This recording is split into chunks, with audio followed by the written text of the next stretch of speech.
Viewers and जो watch कर रहे हो मेरे स्टूडेंट्स जो भी हो, ठीक है ना, उन सभी को मैं बोल रहा हूँ कि ये फर्स्ट वॉल्यूम है ट्रिग्नोमेट्री का बेसिक कॉन्सेप्ट मैं आप लोगों को पढ़ा रहा हूँ। इसमें आपको मैं जो समझा रहा हूँ इसको एकदम अच्छे से समझो कि मैं क्या बोल रहा हूँ, और उसके बाद इसके वॉल्यूम 1, 2, 3 ये सारे जो है वो आप लोग वॉच करो। ट्रिग्नोमेट्री से आने वाले जितने भी क्वेश्चन होंगे, चाहे CHSL हो या CGL हो या MTS हो, सब के लिए आपके लिए फ़ायदेमंद है, क्योंकि बेसिक कॉन्सेप्ट है ये। देखो ट्रिग्नोमेट्रिक के जो क्वेश्चंस नॉर्मल जो छोटे पेपरों में आ रहे हैं, यानी CHSL और CGL में जो क्वेश्चंस आ रहे हैं उनके बेसिक कॉन्सेप्ट मैं क्लियर कर रहा हूँ। फिर CGL में कैसे थोड़े से टफ क्वेश्चन आ रहे हैं वो भी मैं आप लोगों को बता रहा हूँ, ठीक है। देखो इसमें कैसे करते हैं, ये जो भी हम लेंगे राइट एंगल ट्रायंगल पर बेसिक कॉन्सेप्ट मैं बता रहा हूँ। फिर सारे डिग्री पे एंगल बनते हैं, यानी 360 और 360 से एबव पर भी बनेंगे एंगल्स, और उसके बाद हम लोग उसके क्वेश्चंस को भी देखेंगे। लेकिन फर्स्ट ऑफ जो बेसिक कॉन्सेप्ट है वो है राइट एंगल ट्रायंगल पर कोई भी हम ट्रायंगल लेंगे तो उसमें हमें राइट एंगल ट्रायंगल पर देखना होगा। अब हम लोग जानते हैं पाइथागोरस से कि जो सबसे लॉन्गेस्ट साइड होती है, यानी उसे हाइपोटेनियस कहते हैं, ये लॉन्गेस्ट साइड होता है। राइट एंगल ट्रायंगल का लॉन्गेस्ट साइड को हाइपोटेनियस कहते हैं, यानी H कहा जाता है, ठीक है ना। बाकी के जो दोनों हैं, एक को बेस कहा जाएगा यानी B बेस, ठीक है। अगर कैपिटल लेटर्स में रख रहे हैं तो हम कैपिटल लेटर कर देते हैं, ठीक है ना। B बेस और P परपेंडिकुलर,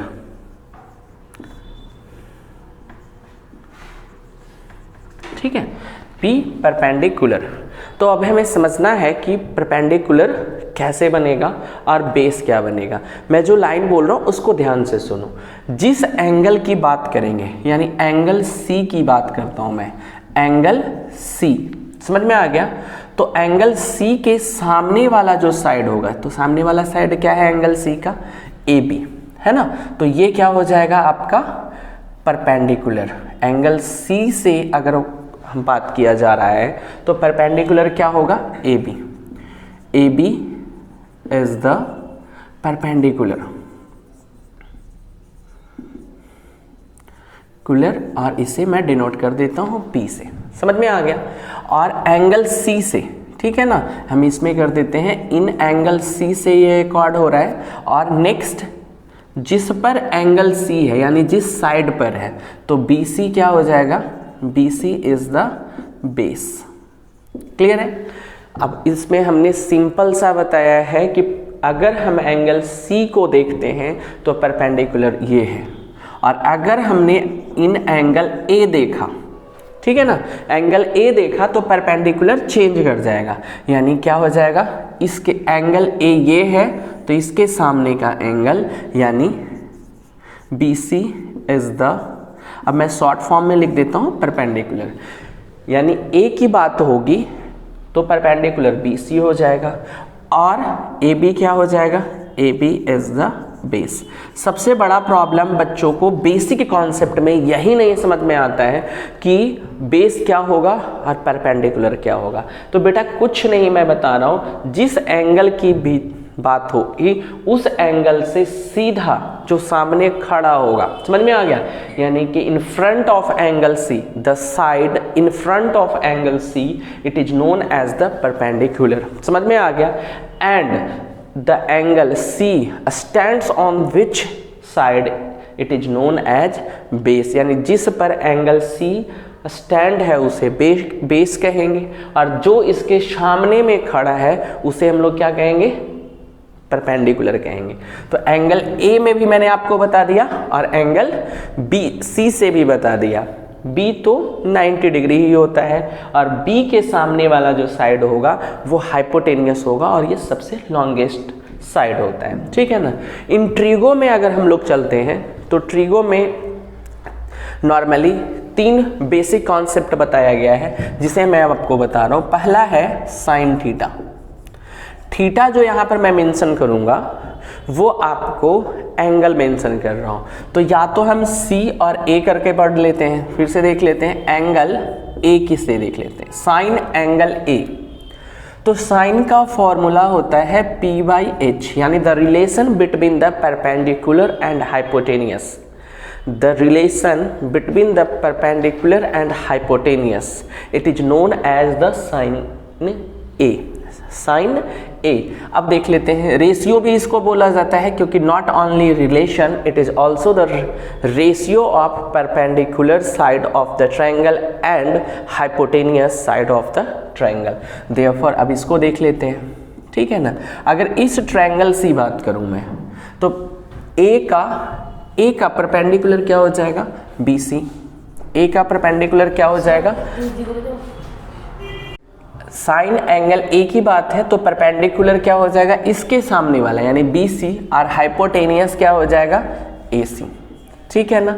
अब इसका एक और दूसरा है, देख लेते हैं। अगर साइन C की बात हो, यानी एंगल C की बात हो, तो भी ये फॉर्मूला तो सेम रहेगा, P/H, यानी कि परपेंडिकुलर अपॉन में हाइपोटेनियस, ये सेम रहेगा। लेकिन एंगल C से परपेंडिकुलर देखना है, तो C का परपेंडिकुलर क्या हो जाएगा, AB, बटे में हाइपोटेनियस फिक्स है AC। आई थिंक ये वाला डाउट आपको समझ में आ गया। दोनों से मैंने सिर्फ साइन ही पढ़ाया है। साइन का रिलेशन मैंने बताया P/H, एक बार एंगल A लिया हूं और एक बार एंगल C लिए हैं, ठीक है ना। अब दूसरा होता है क्या, कॉस। ठीक है, तो कॉस में भी सेम, कॉस एंगल A, इसे कॉस A भी लिख सकते हैं, जो आपके क्वेश्चन में मेंशन होगा। तो कॉस का रिलेशन जो है वो क्या है, the ratio between the base and hypotenuse. The ratio between the base and hypotenuse is the relation of cos A. अब कॉस ए रहे चाहे कॉस सी रहे, चाहे किसी को उस ट्रायंगल में कॉस पी दे दे, एल दे दे, कुछ भी हो, आपको क्या समझना है, B/H, ये वाले पर ध्यान देना है। ठीक है, कॉस ए, तो ए के सामने वाला साइड तो परपेंडिकुलर हो जाएगा, लेकिन यहां तो बेस की बात हो रही है, तो बेस क्या हो जाएगा, AB, अपॉन में हाइपोटेनियस फिक्स है AC। ठीक है, अब देख लेते हैं, तो सेम कॉस किसकी बात करेंगे, C की, तो कॉस C बराबर क्या होगा, फॉर्मूला सेम है, ये चेंज नहीं होता है। तो C का बेस, C किस पर है, तो इस वाले साइड पर है, यानी BC, और हाइपोटेनियस AC। आई थिंक यहाँ समझ में आ रहा है, ये बेसिक है, कॉन्सेप्ट है ट्रिगो का, तो आपको ये समझना पड़ेगा, तभी आप इससे रिलेटेड क्वेश्चंस को कर पाओगे। और इसमें बच्चे हमेशा कंफ्यूज होते हैं कि किस एंगल्स के साथ कौन सा साइड होगा, और साइड में भी सिर्फ दो ही चीज है, कौन सा, बेस और परपेंडिकुलर। ठीक है, अब देख लेते हैं नेक्स्ट, अगला होता है टैन का। ठीक है ना, तो टैन ए का क्या होगा बेटा, आपका P/B होता है, यानी the ratio between the perpendicular side and the base side of the triangle, it is known as the tan theta, यानी tan A। तो tan A है, तो A का परपेंडिकुलर क्या हो जाएगा, सामने वाला साइड यानी BC, बटे में B क्या हो जाएगा, तो A बेस पूछ रहा है, बेस यानी जिस पर हो, बेस यानी क्या हो जाएगा आपका AB। ठीक है, अब नेक्स्ट, अगर tan C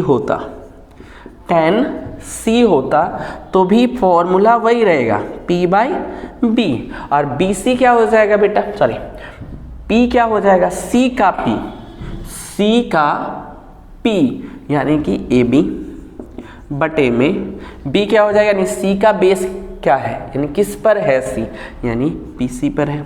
दैट, ये आपका ट्रिगो का पहला तीन चीज, साइन, कॉस और टैन मैंने पढ़ाया है। कैसे रिलेशन हो रहा है वो मैं आपको समझा रहा हूं, अभी समझ में आ रहा है। अब देखो, एक होता है, ये तो रेगुलर है, इसे रेगुलर बोला जाता है वैल्यूज में, और इसे इनवर्स बोला जाता है। इसे क्या बोलेंगे, इनवर्स, यानी साइन का इनवर्स। तो साइन का इनवर्स होता है बेटा कॉसेक। साइन का इनवर्स क्या होगा, कॉसेक। तो कॉसेक A मैं लेट कर रहा हूं, तो क्या हो जाएगा, इनवर्स। इनवर्स का मतलब होता है डेनोमिनेटर न्यूमरेटर बन जाएगा और न्यूमरेटर डेनोमिनेटर बन जाएगा। दैट मीन H अपॉन में P। फिर आपका A से है तो मैं यहीं से लिख दे रहा हूं, ठीक है ना, बाकी आप उसमें भी देख सकते हो, एच जो है फिक्स है AC, और ए का परपेंडिकुलर देखना है, ए का परपेंडिकुलर यानी BC। देखो आ गया, देखो आ गया, इनवर्स है उल्टा। इनवर्स का मीन क्या होगा? उल्टा। ये वाला आपको फिल करके बताना है, यानी कॉसेक C का, ठीक है ना, कॉसेक C का। ये तो सेम होगा, ये सेम है, और आपको ये बनाना है, आपको बताना है। देखो कॉस का जो इनवर्स होता है ना, वो होता है सेक। कॉस का क्या होता है इनवर्स? सेक। तो सेक A पढ़ा रहा हूं मैं, तो इनवर्स है, समझ में आ गया। इनवर्स यानी कि जो बेसिक फॉर्मूला है ये वाला उलट जाएगा H अपान में B, ठीक है ना। तो H क्या हो गया? AC, और B क्या हो जाएगा? A का बेस। A का बेस का मतलब क्या होता है? जिस पर वो सैचुरेटेड हो, जिस पर वो खड़ा हो, यानी कहने का मतलब क्या हो जाएगा? AB, ठीक है। तो आपको फिल करके बताना है सेक C का क्या होगा, मैंने क्वेश्चन लिख दिया है, ठीक है। अब नेक्स्ट है आपका टैन का कॉट होता है इनवर्स। टैन का इनवर्स क्या होता है? कॉट होता है। तो कॉट, अब हम थोड़ा सा चेंज कर रहे हैं, कॉट C ले लेते हैं। इस बार क्या ले लिया मैंने? Cot C। तो इस वाले में तो कोई चेंजिंग नहीं होने वाला है, यानी कि ये वाला जो है इसका इनवर्स रहेगा, यानी P/B/P। तो अब देखो C का बेस मतलब होता है जिस पर खड़ा हो, यानी BC, और P मतलब क्या होता है? परपेंडिकुलर, यानी सामने वाली साइड, यानी C के सामने वाली साइड, यानी AB, ठीक है। इसमें बच गया आपका क्या? Cot A।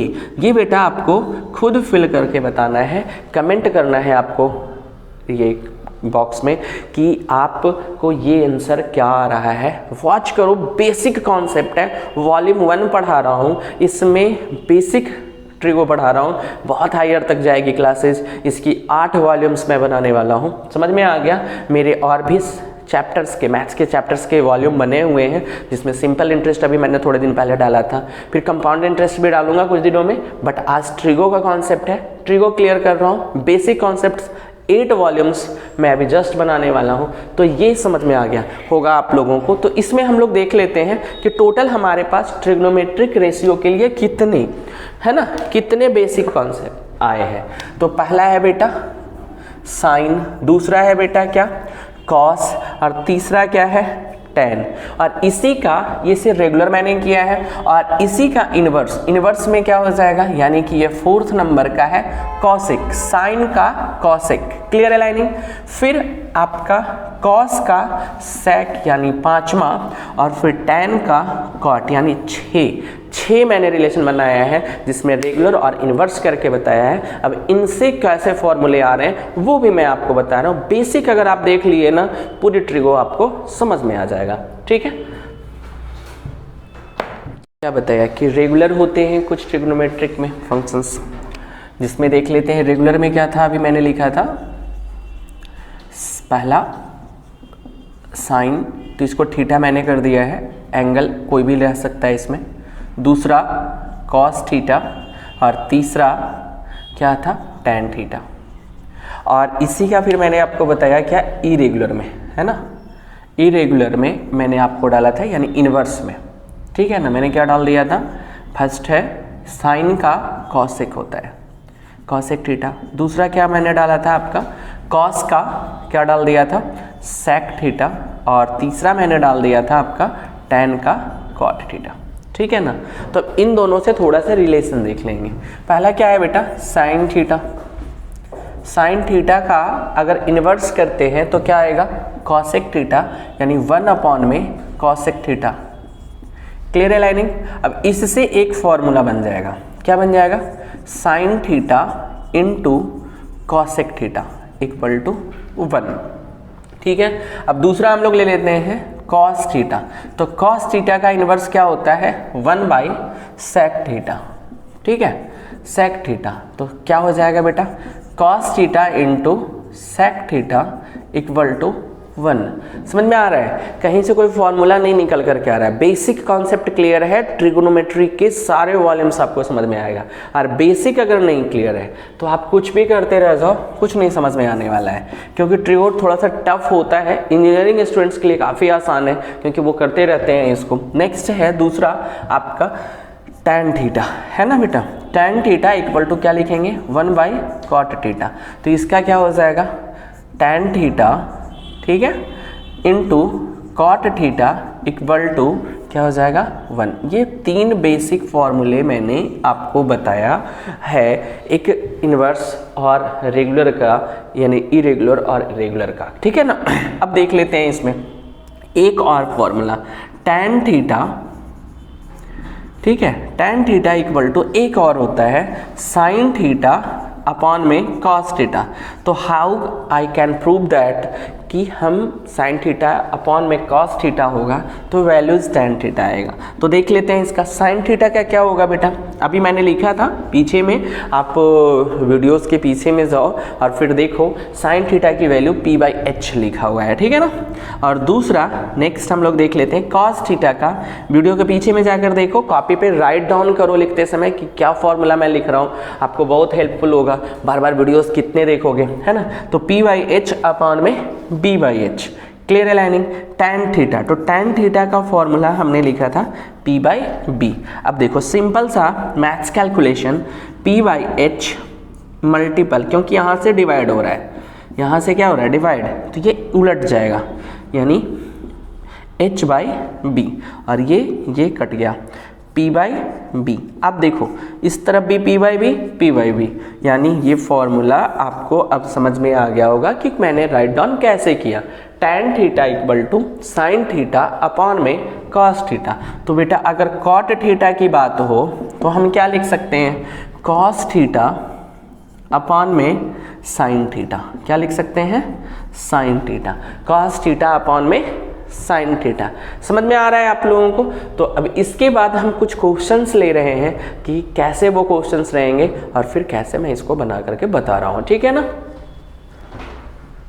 इसमें जो मैं अब बता रहा हूँ ना, कुछ क्वेश्चंस ले लेते हैं। जैसे अगर आपका क्वेश्चन गिवन है sin theta equal to 3/5, sin theta equal to क्या गिवन है 3/5, और रेस्पेक्ट सभी को निकालना है, क्या निकालना है, फाइंड ऑल द रेस्पेक्ट, ठीक है, फाइंड ऑल द रेस्पेक्ट, यानी कि साइन गिवन है तो क्या क्या रेस्पेक्ट बच जाएगा बेटा आपका, तो cos थीटा बच जाएगा, नेक्स्ट tan थीटा बच जाएगा, फिर नेक्स्ट आपका cosec थीटा, नेक्स्ट आपका sec थीटा, और नेक्स्ट cot थीटा, ये बचा हुआ है। तो इसकी वैल्यूज़ फाइंड हमें करना है, कैसे फाइंड करेंगे वो देख लेते हैं। समझ में आ गया। तो हमारे पास जो है उसी से हम लोगों को फाइंड करना पड़ेगा। गिवन है साइन, है ना, तो साइन थीटा, तो साइन थीटा का फॉर्मूला क्या हो गया p/h, यानी 3/5, यानी p कितना हो गया बेटा आपका 3 और h कितना हो गया 5, ठीक है ना। तो राइट एंगल ट्रायंगल पे ही पढ़ा रहा हूँ मैं, तो राइट एंगल ट्रायंगल यानी कहने का मतलब है पाइथागोरस। तो पाइथागोरस फॉर्मूला क्या होता है, h² बराबर p² प्लस b²। तो h कितना है बेटा 5 का square plus equal to p यानी 3 का square plus b², because b हम लोगों के पास फाइंड आउट करना है, ठीक है ना। तो क्या हो जाएगा 25, और ये देखो इक्वल के दूसरे तरफ में है 3 का स्क्वायर, यानी 9 इधर आ गया माइनस में, यानी b² इक्वल टू 16, b बराबर क्या हो जाएगा 4, ठीक है ना। और जब b बराबर 4 आया तो बाकी की वैल्यूज आप बहुत इजीली फाइंड कर सकते हो, है ना, क्योंकि देखो cos थीटा का हमने क्या बताया था बेटा b/h।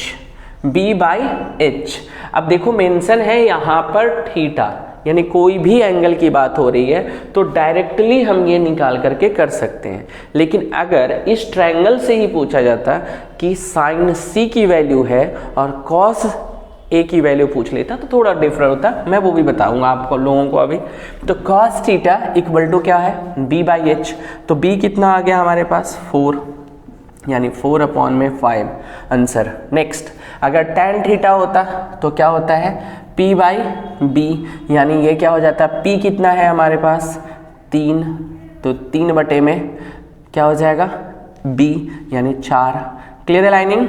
नेक्स्ट है कॉसेक थीटा, तो कॉसेक थीटा का क्या होता है बेटा, है ना, कॉसेक थीटा किसका होता है, साइन का इनवर्स होता है। तो साइन का इनवर्स यानी सीधा इसी को उलट दो ना, तो क्या बन गया 5/3। अब देखो सेक थीटा का मैं बता रहा हूँ, सेक थीटा का क्या होता है, सेक थीटा का होगा जो इसका उलट जाएगा, यानी H/B, H/B। तो H कितना है आपका 5 बटे में B कितना आया है बेटा 4, यानी 5/4।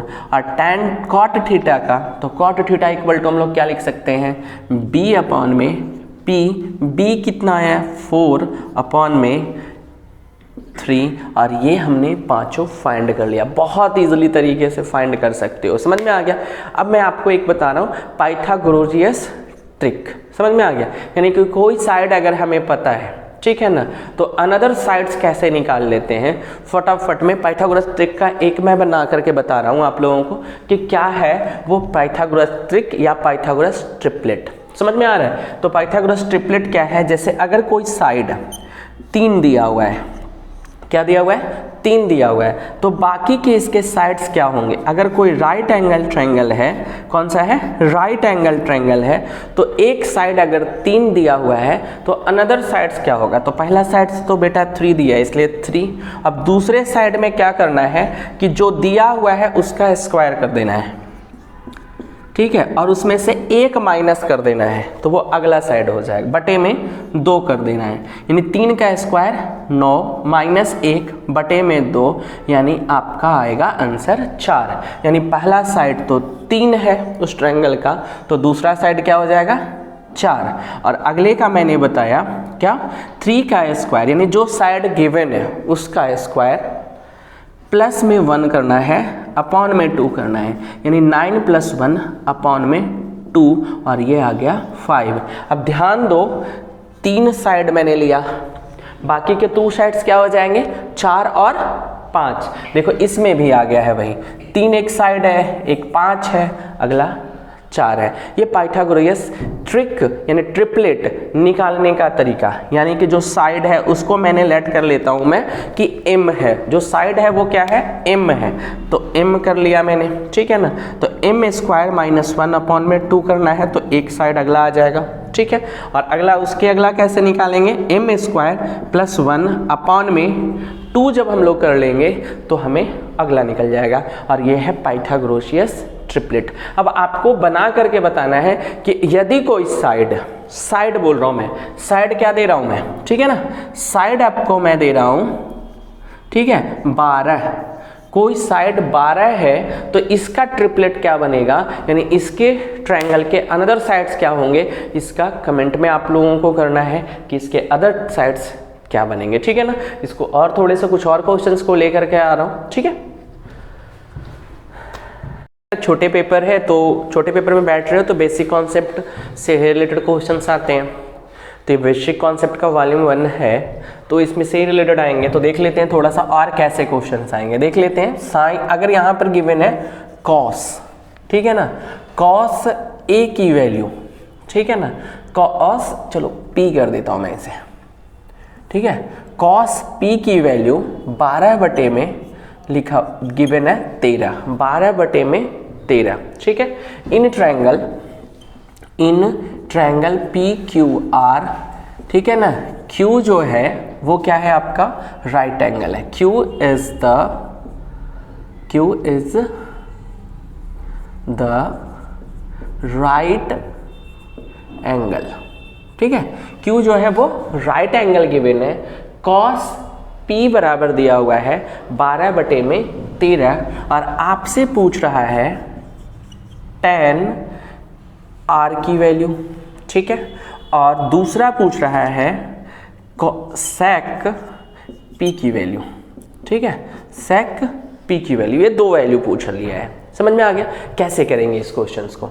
तो सबसे पहले तो हम एक ट्रायंगल ड्रॉ कर लेते हैं, क्योंकि ये ट्रायंगल इस ट्रायंगल से डिफर है।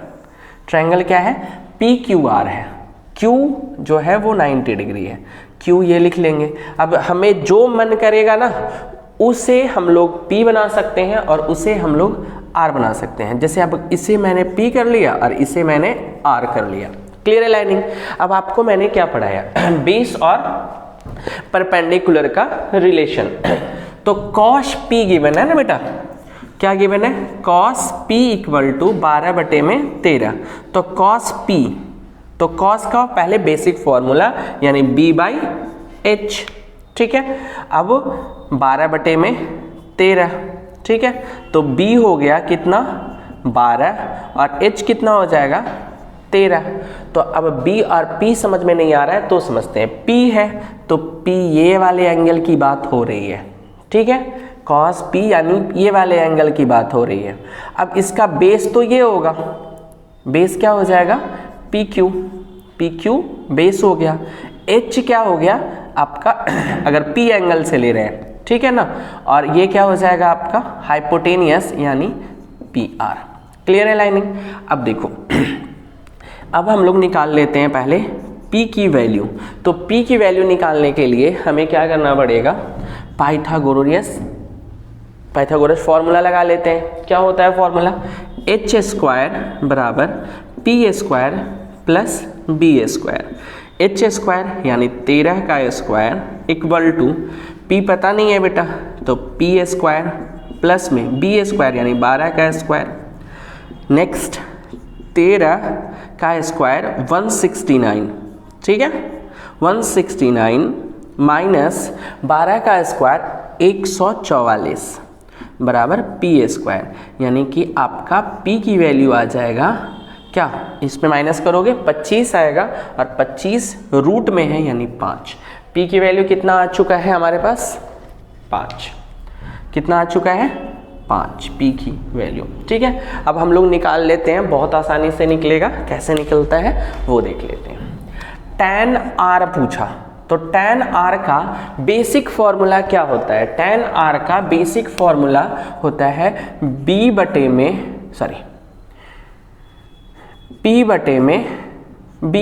बेसिक है। तो बेटा R का P क्या है, तो R तो ये है परपेंडिकुलर सामने वाला यानी PQ। PQ कितना है बेटा ये देख लेते हैं, तो PQ कितना है 12, ये 13 और ये 5 आ चुका है हम लोगों के पास। तो P कितना है तो 12 और B कितना हो जाएगा तो 5, 12/5 ये आंसर आ गया। नेक्स्ट है sec P। तो देखो sec P क्या निकाल सकते हैं, तो sec का फॉर्मूला होता है H/B। तो H तो डेफिनेट है यानी 13 और P का B पूछना है यानी P का B यानी 12 यानी 13/12। कैसे निकला है आ रहा होगा समझ में। थोड़ा सा क्वेश्चन क्या था, क्वेश्चन में है cos P यानी एंगल P दिया है और पूछ लिया R और P, तो हम लोग ऐसे निकालना पड़ेगा। कैसे चेंज हो रहा है बढ़िया से देखो वीडियो के, कैसे चेंज हो रहा है आपको बिल्कुल समझ में आएगा, और नहीं आ रहा है तो फिर और डिटेल में बताऊंगा आपको। नेक्स्ट अब हम समझ रहे हैं कि क्या हो रहा है। देखो cos P की वैल्यू 12/13 दिया है। अब यहाँ पर हमारे पास क्या है sec P पूछा है, तो बेटा हम लोग जानते हैं cos का इनवर्स क्या होता है, cos का इनवर्स क्या होगा, तो बेटा sec होता है। तो sec cos P दिया है, sec P पूछा, उलट दो, देखो आंसर सेम है। आ गया समझ में, कोई प्रॉब्लम है तो देखो इसको सही से वॉच करो, मैं जो बोल रहा हूँ उसको एकदम क्लियर तरीके से सुनो कि मैं बोल क्या रहा हूँ, एंड देयर आफ्टर बनाओ, खुद से आराम से बनेगा। समझ में आ गया। एक क्वेश्चन मैं अभी राइट डाउन कर देता हूँ, उसमें आपको बताना है, ये वॉल्यूम 1 ही है तो 1 में हम आपको बता रहे हैं। अब देखो कैसे बनेंगे, अगर ये 3 क्वेश्चंस हैं, तीनों क्वेश्चन का आंसर कैसे इजीली आप निकाल सकते हो।